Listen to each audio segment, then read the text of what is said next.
Pagi itu dimulai dengan ketenangan yang menipu. Di ruang command center, suara perangkat radio biasanya hanya menjadi latar samar. Namun tiba-tiba terdengar lebih tajam, lebih mendesak. Operator piket mengangkat headsetnya dan menoleh ke arah kami, memberi isyarat agar tim mendekat. Laporan penemuan jasad remaja. Lokasi di Taman Bahana Kota. Warga menemukannya saat jogging pagi, ucapnya dengan nada datar. Namun sorot matanya memberi tanda bahwa ini bukan panggilan biasa.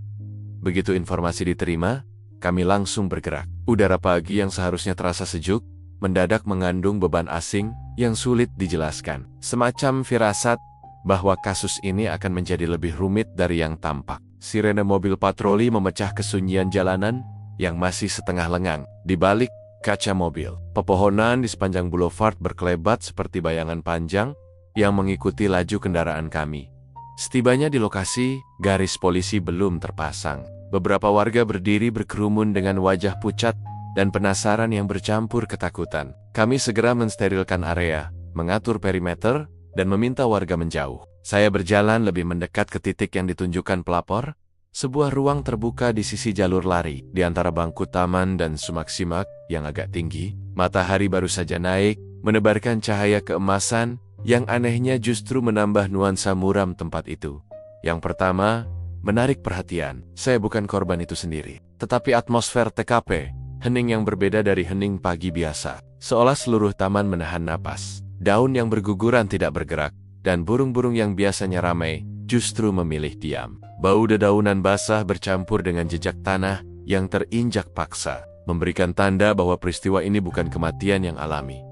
Ketika saya mengamati jejak sekitar, terlihat garis tanah tergores, sedikit seret, seakan ada gerakan terburu-buru sebelum tubuh korban ditemukan. Tidak jauh, ada bekas tapak sepatu yang belum sempat dirusak warga yang berdatangan. Pola solnya berbeda dengan sepatu olahraga, biasa lebih mirip sol dari sepatu kasual yang keras. Ini langsung saya tandai sebagai bukti potensial. Sambil menunggu unit identifikasi turun dengan perlengkapan lengkap, saya melakukan pengamatan awal, posisi tubuh, lingkungan sekitar, dan kemungkinan arah datangnya pelaku, serta rute melarikan diri. Setiap detail kecil di pagi itu tampak berbicara dengan caranya sendiri, meski belum jelas apa pesan yang disampaikan. Namun satu hal pasti, kejadian ini bukan kecelakaan, bukan pula insiden spontan. Ada intensi, ada kekerasan berulang, dan ada seseorang yang ingin menghilang sebelum matahari sempat menyinari pekerjaannya.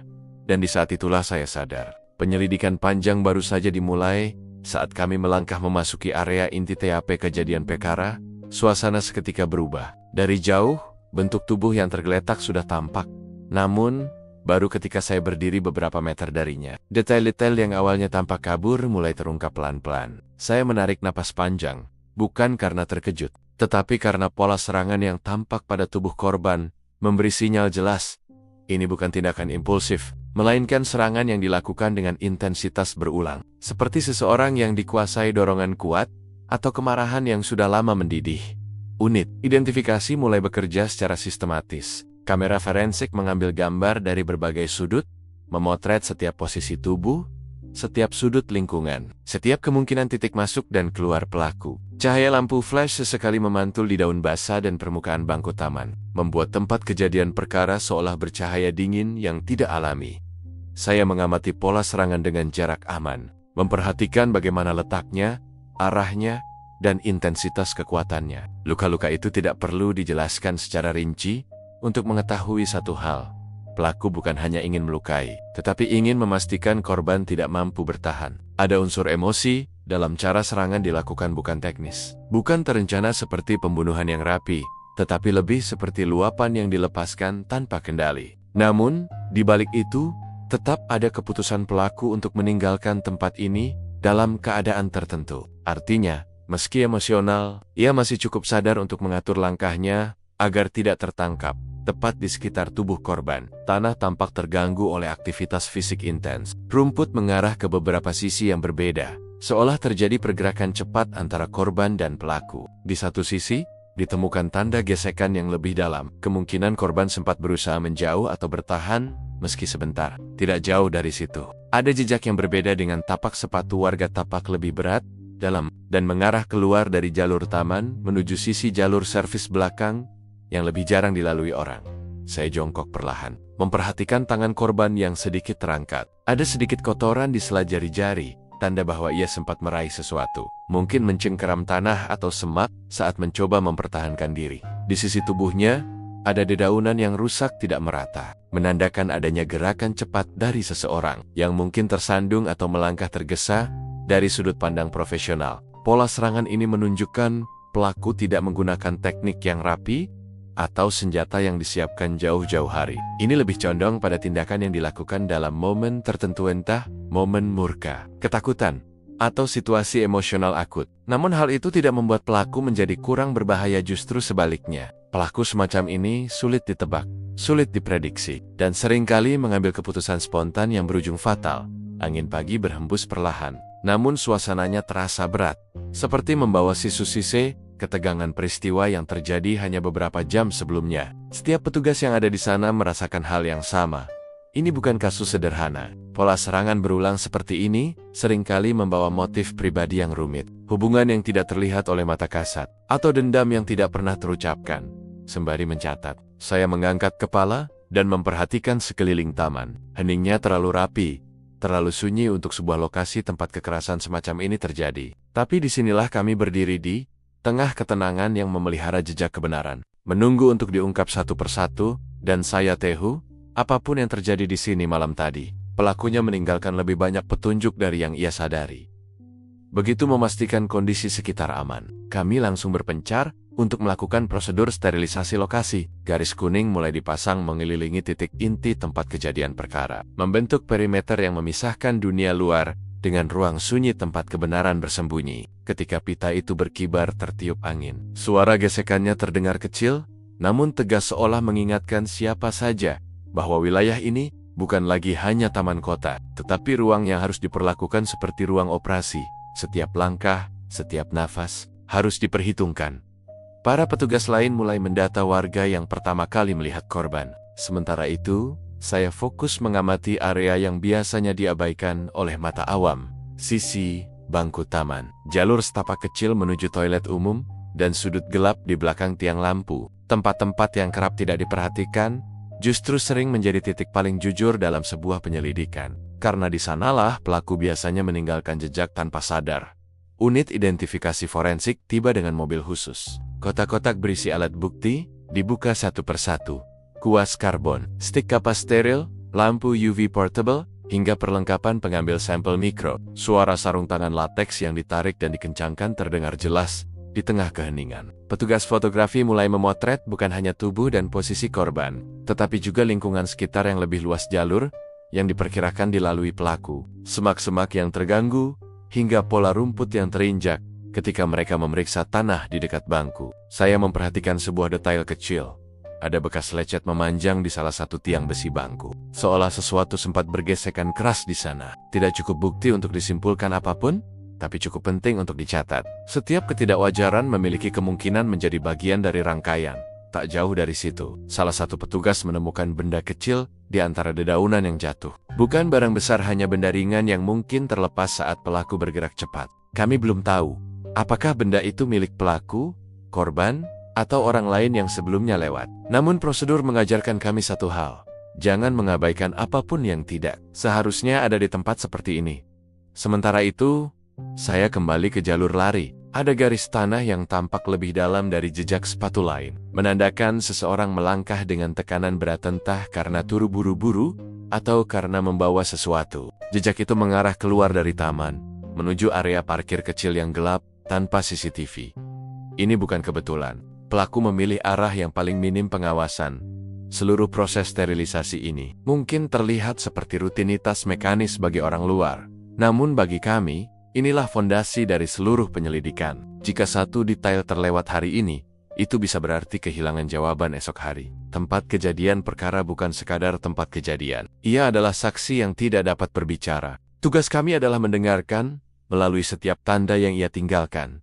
Dan saat saya menatap perimeter kuning yang mengurung ruang kecil itu, saya tahu bahwa semua jawaban sebenarnya sudah ada di sini. Kami hanya perlu membacanya dengan benar. Ketika unit forensik mulai memberikan laporan awal, suasana di tempat kejadian perkara berubah dari sekadar pengumpulan bukti menjadi tahap awal penyusunan kronologi. Sebuah garis waktu, meski masih samar mulai terbentuk di kepala saya. Informasi pertama yang disampaikan ahli forensik adalah perkiraan waktu kematian. Berdasarkan suhu tubuh, tingkat kekakuan, pagi itu dimulai dengan ketenangan yang menipu. Di ruang command center, suara perangkat radio biasanya hanya menjadi latar samar. Namun tiba-tiba terdengar lebih tajam, lebih mendesak. Operator piket mengangkat headsetnya dan menoleh ke arah kami, memberi isyarat agar tim mendekat. Laporan penemuan jasad remaja. Lokasi di Taman Bahana Kota, warga menemukannya saat jogging pagi. Ucapnya dengan nada datar. Namun sorot matanya memberi tanda bahwa ini bukan panggilan biasa.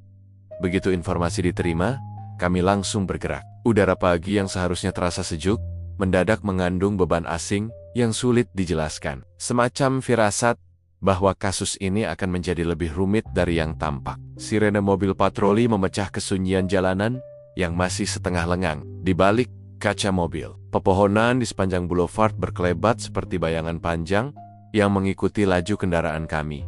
Setibanya di lokasi, garis polisi belum terpasang. Beberapa warga berdiri berkerumun dengan wajah pucat dan penasaran yang bercampur ketakutan. Kami segera mensterilkan area, mengatur perimeter, dan meminta warga menjauh. Saya berjalan lebih mendekat ke titik yang ditunjukkan pelapor, sebuah ruang terbuka di sisi jalur lari. Di antara bangku taman dan sumak-simak yang agak tinggi, matahari baru saja naik, menebarkan cahaya keemasan yang anehnya justru menambah nuansa muram tempat itu.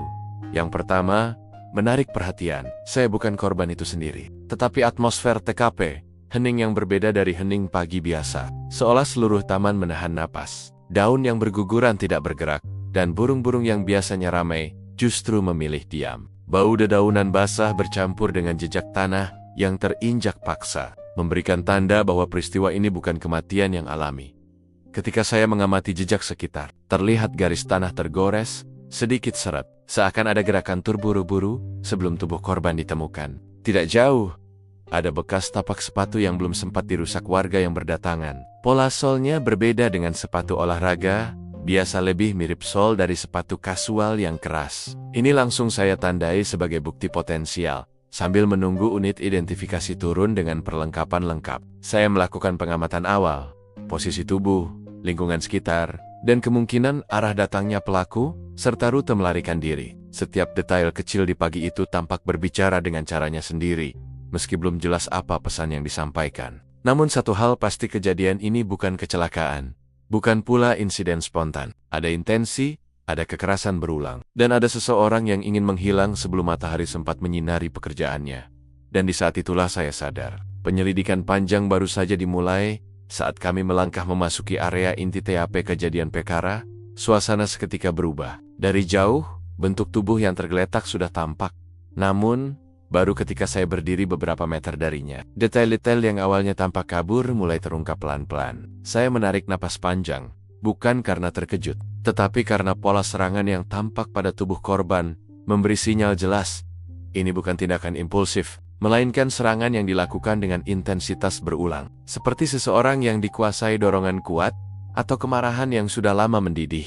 Unit identifikasi mulai bekerja secara sistematis. Kamera forensik mengambil gambar dari berbagai sudut, memotret setiap posisi tubuh, setiap sudut lingkungan, setiap kemungkinan titik masuk dan keluar pelaku. Cahaya lampu flash sesekali memantul di daun basah dan permukaan bangku taman, membuat tempat kejadian perkara seolah bercahaya dingin yang tidak alami.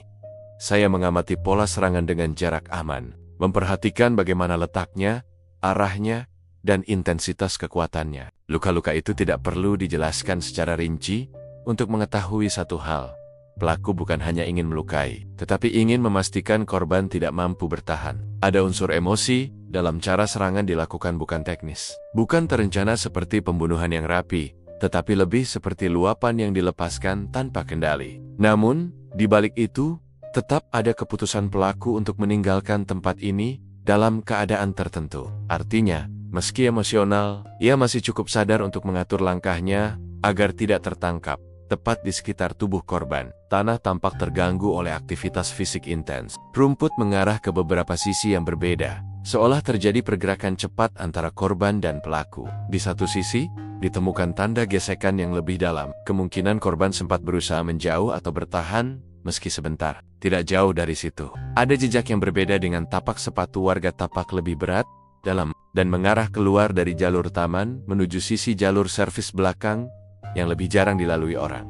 Saya jongkok perlahan, memperhatikan tangan korban yang sedikit terangkat. Ada sedikit kotoran di sela jari-jari, tanda bahwa ia sempat meraih sesuatu. Mungkin mencengkeram tanah atau semak saat mencoba mempertahankan diri. Di sisi tubuhnya, ada dedaunan yang rusak tidak merata, menandakan adanya gerakan cepat dari seseorang yang mungkin tersandung atau melangkah tergesa dari sudut pandang profesional. Pola serangan ini menunjukkan pelaku tidak menggunakan teknik yang rapi atau senjata yang disiapkan jauh-jauh hari. Ini lebih condong pada tindakan yang dilakukan dalam momen tertentu, entah momen murka, ketakutan, atau situasi emosional akut. Namun hal itu tidak membuat pelaku menjadi kurang berbahaya, justru sebaliknya. Pelaku semacam ini sulit ditebak, sulit diprediksi, dan seringkali mengambil keputusan spontan yang berujung fatal.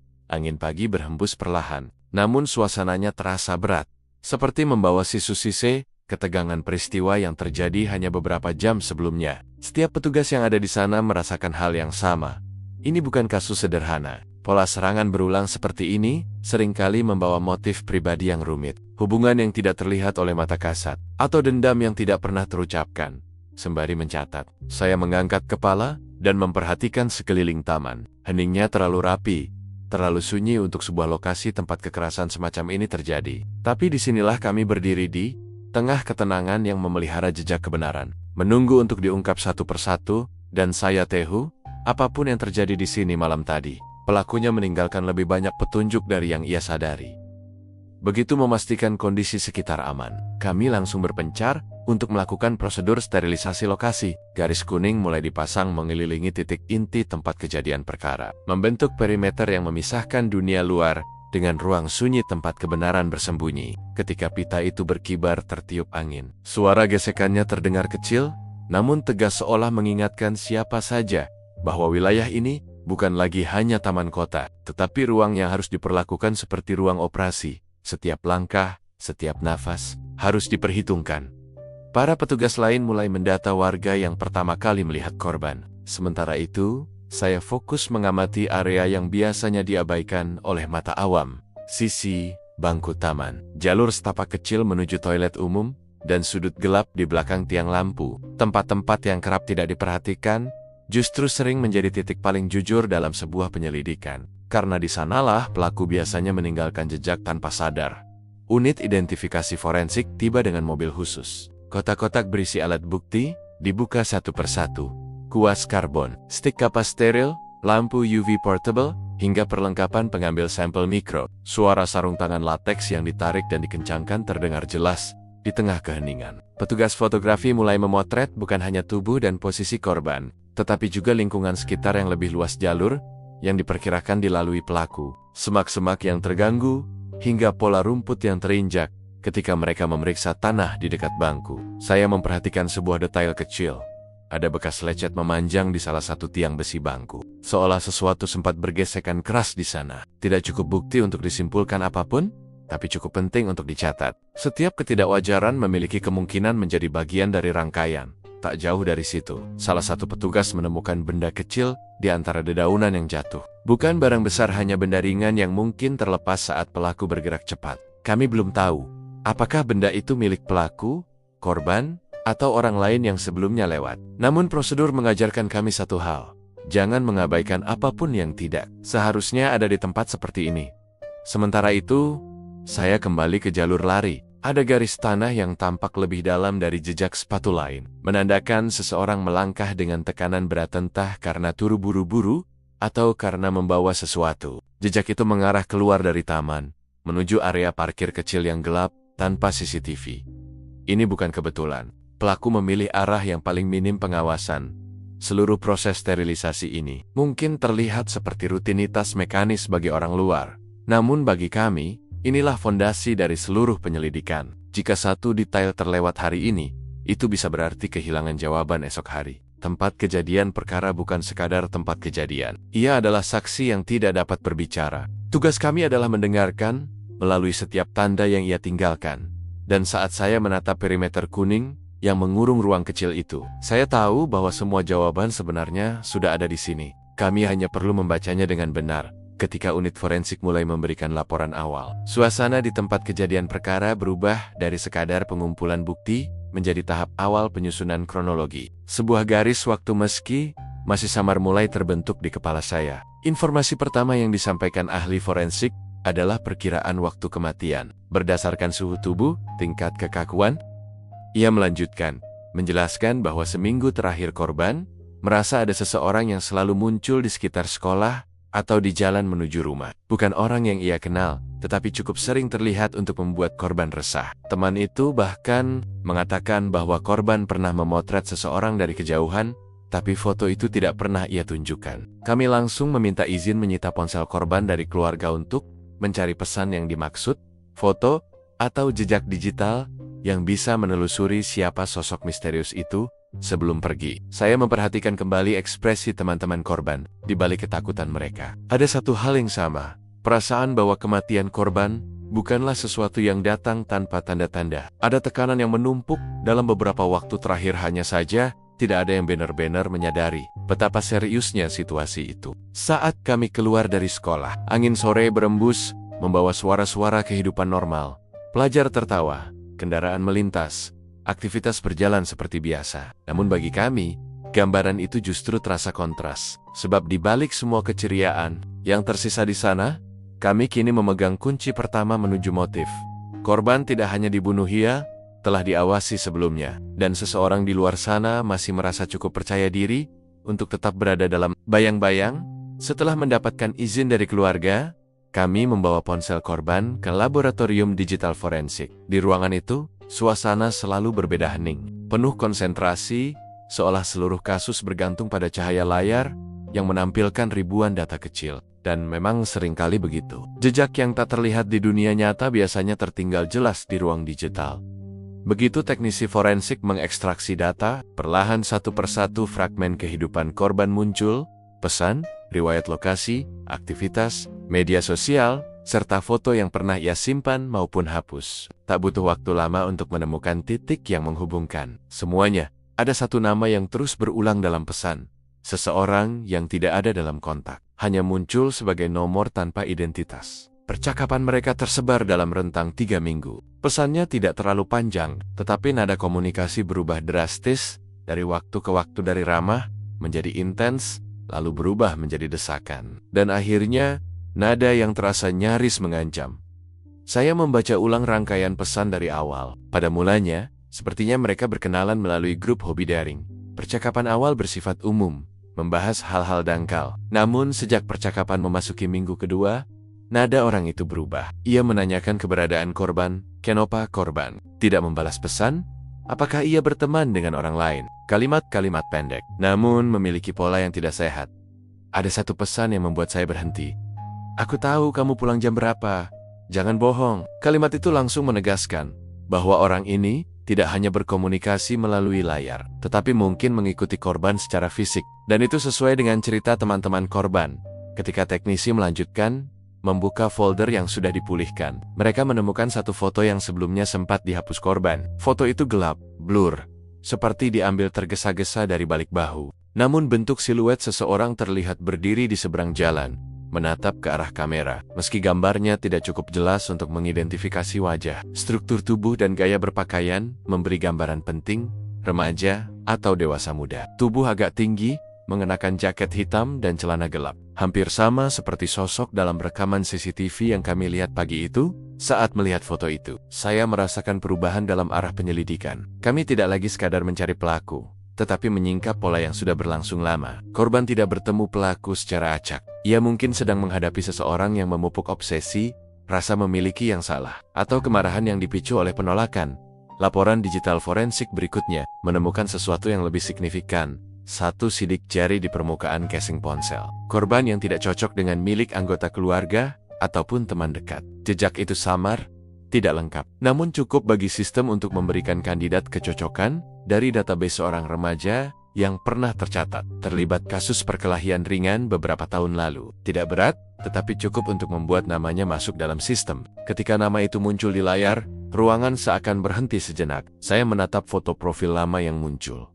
Wajah yang masih muda, Sikap keras terlihat dari tatapannya. Riwayatnya menunjukkan perilaku agresif, meski tidak pernah ekstrem. Terapi, profil psikologis orang yang mudah terpancing emosi, seringkali menjadi pemantik tragedi jika dipadukan dengan obsesi. Data berikutnya memperkuat kecurigaan. Remaja itu tinggal sekitar 2 km dari taman tempat korban ditemukan, jarak yang sangat mungkin dijangkau tengah malam tanpa kendaraan. Saya bersandar di kursi, merangkai semuanya. Pesan yang berubah. Nada, foto siluet itu, sidik jari asing, serta lokasi rumah orang tersebut. Rasanya seperti potongan puzzle, akhirnya mulai menyatu. Meski gambar besar belum sepenuhnya jelas, satu hal pasti, kami tidak lagi hanya menelusuri bayangan seperti sebelumnya. Untuk pertama kalinya sejak penyelidikan dimulai, bayangan itu mulai memiliki bentuk, nama, dan arah untuk kami kejar. Begitu nama tersangka muncul dari hasil analisis digital forensik, fokus penyelidikan langsung bergeser. Ini bukan lagi sekadar penelusuran bukti. Sekarang kami menembus ruang geografis dan kebiasaan seseorang memetakan rutinitasnya, tempat-tempat yang sering ia datangi, serta kemungkinan ia berada pada malam kejadian. Setiap lokasi yang berkaitan dengannya kini menjadi medan yang harus diperiksa. Kami memulai dari rumah tersangka, sebuah kontrakan sederhana yang terletak di jalan kecil, diapit beberapa rumah serupa. Lingkungannya tampak tenang, seolah tak menyimpan apapun yang mencurigakan. Namun pengalaman mengajarkan saya, seringkali tempat paling sunyi menyembunyikan cerita paling gelap. Tetangga sekitar memberikan jawaban yang nyaris sama ketika kami bertanya tentang keberadaan tersangka semalam. Sebagian mengaku tidak melihat apapun, sebagian lagi hanya mengangguk samar, seolah tak ingin terlibat. Namun ada satu kesaksian yang menguatkan langkah kami. Seorang ibu yang tinggal tepat di seberang rumah kontrakan itu mengatakan bahwa sekitar pukul 3 dini hari, ia mendengar seseorang memasuki rumah dengan langkah tergesa. Siapa? Tetapi suara tersebut terdengar jelas, karena lorong sempit memperkuat gema setiap bunyi. Aini panting. Waktu itu berada tak lama setelah kronologi kejadian di taman. Dengan informasi itu, kami menelusuri lokasi terakhir yang diketahui tersangka kunjungi, berdasarkan rekaman CCTV lingkungan. Petugas kami menemukan satu kamera di sebuah warung kelontong kecil di dekat tikungan jalan menuju kontrakan tersangka. Ketika rekaman diperiksa, hati saya sedikit berdebar. Perasaan yang muncul setiap kali menemukan potongan bukti yang mungkin berharga. Rekaman menunjukkan seseorang berjalan cepat pada jam 2:16 WIB, mengenakan pakaian gelap. Bayangannya hampir identik dengan siluet yang kami lihat di rekaman dekat taman. Meski kameranya tua dan kualitas gambar buruk, ada detail penting. Kara bergulen, tubuh sedikit condong ke depan, langkah panjang, tetapi tidak sepenuhnya stabil. Perilaku motorik kecil ini yang sering diabaikan orang menjadi ciri khas yang sulit disembunyikan. Saya mengamati gerakan itu berulang-ulang. Ada tanda tekanan mental di sana. Seseorang yang baru saja terlibat dalam sesuatu yang signifikan biasanya tidak bisa mengendalikan bahasa tubuhnya, dan rekaman itu menunjukkan seseorang yang tampaknya ingin menghilang secepat mungkin, namun tetap berusaha terlihat normal bila ada yang melihatnya. Tim selanjutnya memeriksa GPS pasif dari menara seluler. Sinyal dari ponsel tersangka menunjukkan bahwa perangkat itu berada di sekitar radius taman. Pada waktu kejadian tidak cukup presisi untuk menentukan lokasi persis, tetapi cukup untuk memperkuat bahwa ia ada dalam area yang relevan pada rentang waktu yang krusial. Lebih jauh, sinyal itu pindah ke area kontrakannya sekitar pukul 2 lewat. Sesuai kesaksian tetangga, kami kembali merangkai semuanya. Pesan di ponsel korban,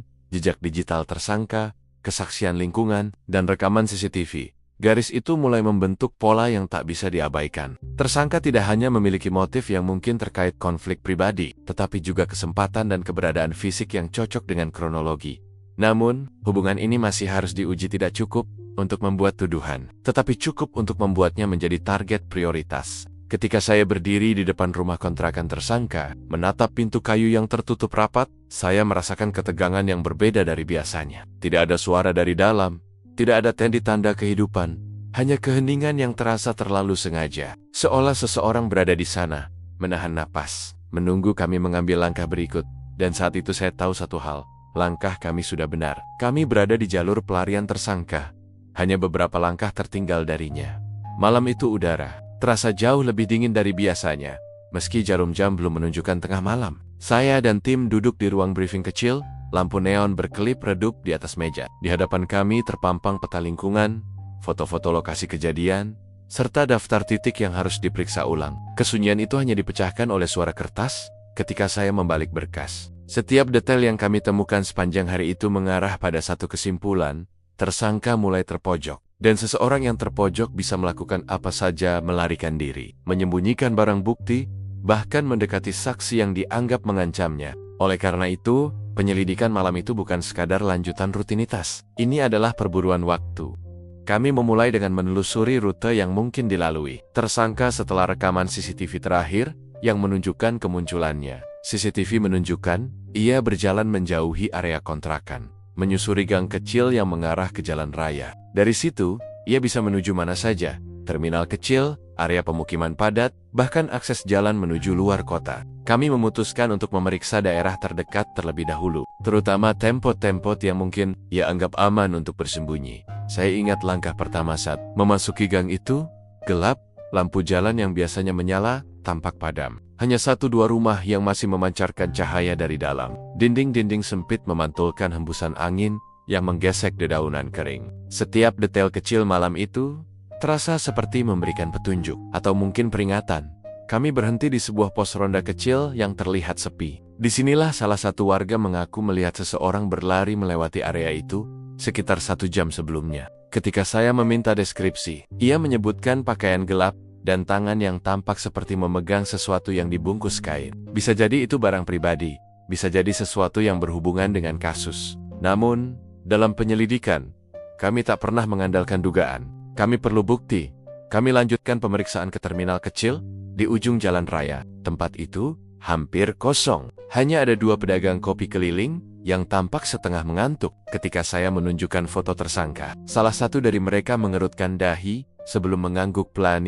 Mengaku melihat seseorang mirip tersangka duduk sebentar di bangku halte. Namun orang itu pergi buru-buru setelah menerima telepon arah kepergiannya. Selatan. Informasi itu seketika membuat saya tegang. Arah selatan adalah kawasan yang tersambung dengan jalur perumahan lama, area dengan banyak bangunan semi kosong. Tempat ideal untuk seseorang yang ingin menghilang sementara. Ketika kami menelusuri wilayah itu, suasananya berbeda. Rumah-rumah tua berdiri rapuh, sebagian pintunya digembok, sebagian terlihat tidak tersentuh bertahun-tahun. Kami memeriksa satu persatu bangunan yang masih memungkinkan ditempati sementara. Pada salah satu rumah, gembok gerbangnya tampak baru dilepas, lalu dipasang kembali. Ini detail kecil, tetapi baru pada benda tua selalu menarik perhatian saya. Dengan senter menyala, kami masuk perlahan. Bau debu langsung menyergap. Namun ada hal lain, aroma kain basah. Seolah ada seseorang yang baru mengelap sesuatu, atau menyisakan pakaian lembab di dalam ruangan. Lantai berdebu, namun ada tapak sepatu yang belum lama terbentuk. Jejak yang jelas menuju pintu belakang. Kami mengikuti jejak itu. Sesaat kemudian saya melihatnya. Sebuah jendela terbuka, tirainya bergerak pelan tertiup angin. Dari situ tampak bekas pijakan tanah yang terinjak, menunjukkan arah pelarian. Seseorang yang tergesa-gesa. Tersangka tahu kami mendekat. Ia mungkin hanya beberapa menit di depan kami. Dalam keheningan malam, saya bisa merasakan denyut itu perburuan yang semakin memanas. Sebuah garis tipis memisahkan kami dengan orang yang sejak awal kami cari. Dan, pada momen itu, ada satu hal yang saya yakini sepenuhnya. Tangkapan sudah dekat. Ia kehabisan ruang bersembunyi. Dan kami hanya perlu satu petunjuk lagi untuk mengurungnya sepenuhnya. Setelah malam panjang menelusuri setiap jejak dan arah yang mungkin dilalui tersangka. Saat fajar mulai muncul, kami akhirnya berada di titik yang menentukan. Seluruh potongan bukti rekaman CCTV, pesan digital, kesaksian teman-teman korban, sidik jari, bahkan pola perilaku tersangka sekarang, terangkai menjadi satu narasi yang jelas. Tidak ada lagi keraguan. Kami berada di jalur yang tepat. Dan motif di balik tindakan ini mulai terlihat dari bayangan yang tersisa dalam bukti. Perasaan campur aduk menyelimuti saya. Ketika mobil patroli berhenti beberapa meter dari lokasi terakhir, tersangka terlihat. Jalan sempit di depan kami sunyi. Hanya terdengar desir angin yang menggesek daun dan dedaunan kering di sudut trotoar. Cahaya lampu jalan memantul di dinding rumah kontrakan, membentuk bayangan panjang, seolah seluruh kota menahan napas. Petugas di sekitar terlihat tegang, namun profesional. Bersiap menghadapi apapun yang mungkin muncul, saya menatap peta lokasi di tangan. Membandingkannya dengan catatan posisi terakhir yang kami dapat dari CCTV dan kesaksian tetangga. Tersangka tidak memiliki banyak jalur aman, Tersisa jalan pintas, yang biasanya ia gunakan untuk melarikan diri kini sudah terpantau. Setiap langkah yang ia ambil, kini dapat diantisipasi. Ini bukan hanya hasil keberuntungan, ini adalah hasil kerja sistematis dari penyelidikan yang disiplin dan menyeluruh. Kami mendekat ke bangunan yang telah lama ditinggalkan. Pintu depan terkunci, namun satu jendela di sisi samping sedikit terbuka. Itu menjadi titik fokus tim kami. 2 petugas bersiap dengan sarung tangan taktis dan alat komunikasi senyap. Saya mengambil posisi di belakang dengan radio di tangan, memantau koordinasi tim. Setiap gerakan diperhitungkan, tidak ada ruang untuk ceroboh. Karena satu kesalahan kecil bisa membuat tersangka hilang kembali ke bayang-bayang. Sesaat kemudian, terdengar suara pelan seperti seseorang mencoba bergerak tanpa menarik perhatian. Kami berhenti sejenak, menahan napas, dan mengikuti isyarat radio. Dengan koordinasi yang tepat, 2 petugas bergerak ke jendela, menutup kemungkinan pelarian. Lalu, dari bayangan jendela, terlihat sosok yang kami cari sejak awal penyelidikan. Tubuhnya gemetar, ekspresinya campur aduk antara takut dan putus asa. Tidak ada jalan keluar. Saya menyadari bahwa semua bukti yang kami kumpulkan sejak awal pesan digital, rekaman CCTV, sidik jari, kesaksian saksi telah mengerucut menjadi satu titik konfrontasi ini. Pelaku tidak lagi bisa mengelak. Tidak ada cerita lain selain pengakuan yang akan terungkap melalui pertanyaan yang sudah kami persiapkan sebelumnya. Setelah memastikan area aman, kami memeriksa identitasnya dan menempatkannya dalam kendali petugas. Tangannya diborgol, namun matanya masih menatap lurus, seolah menantang atau mencari jawaban yang hanya bisa diberikan penyelidik. Dalam diam, saya menatap sosok itu dan menyadari betapa kompleksnya kasus ini.